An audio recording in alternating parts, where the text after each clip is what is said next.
আসসালামু আলাইকুম পরাণের ভাই বোন। দেখেন, আজকে আমি নতুন একটা ভিডিও আপনাদের মাঝে শেয়ার করব। আজকের ভিডিওটা আপনারা শান্তভাবে ধৈর্য সহকারে দেখবেন, আপনাদের ভালো লাগবে। আমি আজকে 3 বেলার খাবার আপনাদের সাথে শেয়ার করেছি। এটা আমার সকালবেলার খাবার।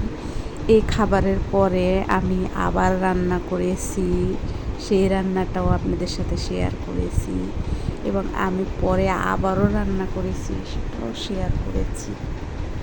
আজকের ভিডিওটা আপনাদের কাছে ভালো লাগবে। গ্রামে কিন্তু মানুষরা 3 বেলা রান্না করে। সকালে চাল,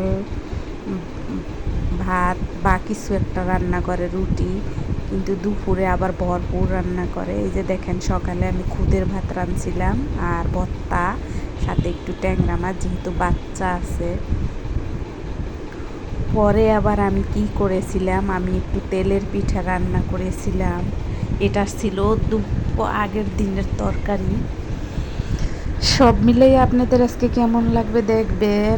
আমি আপনাদের সাথে আজকে একটা গল্প শেয়ার করি। আমার এক পরিচিত একেবারে রক্তের ফ্যামিলির 38 বছর সংসার করছে আমার শ্রদ্ধেয় এক বড় আপা বা ভাবি বলেন।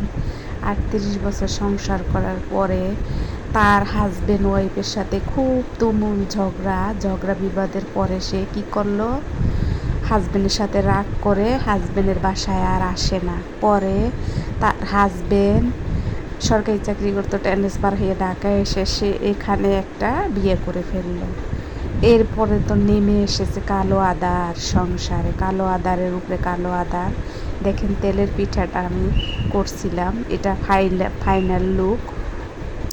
এরপরে আসবে আমি কিভাবে ভাজছিলাম সেটা, তেলের পিঠা কিভাবে তৈরি করেছিলাম সেইটা। কেমন হয়েছে জানাবেন আজকের ভিডিও।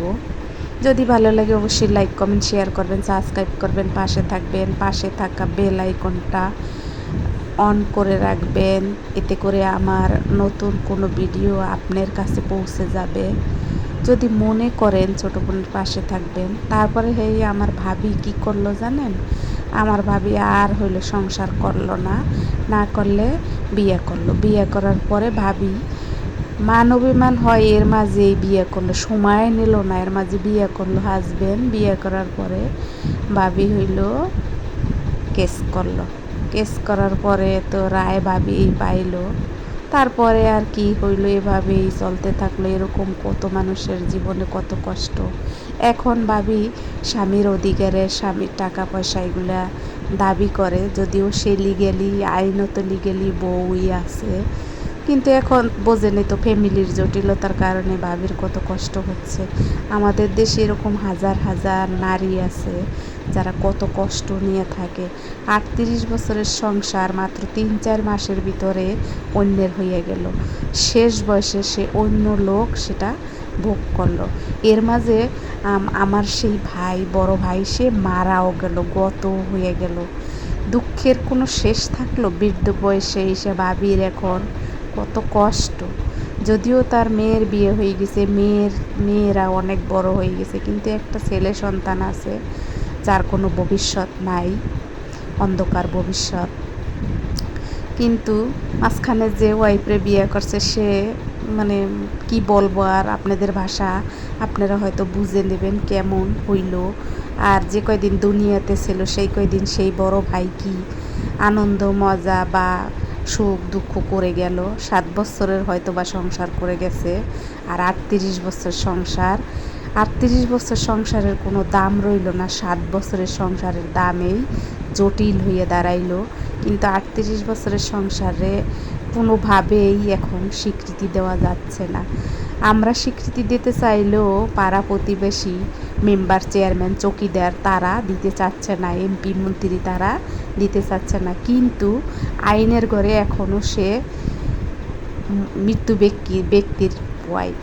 এইরকম ভিডিও বা এইরকম গল্প আমাদের বাংলাদেশে হাজার হাজার আছে, যা সহ্য করার মতন না। 38 বছরের সংসার 3 মাসের মান অভিমানে ভেঙে যায়।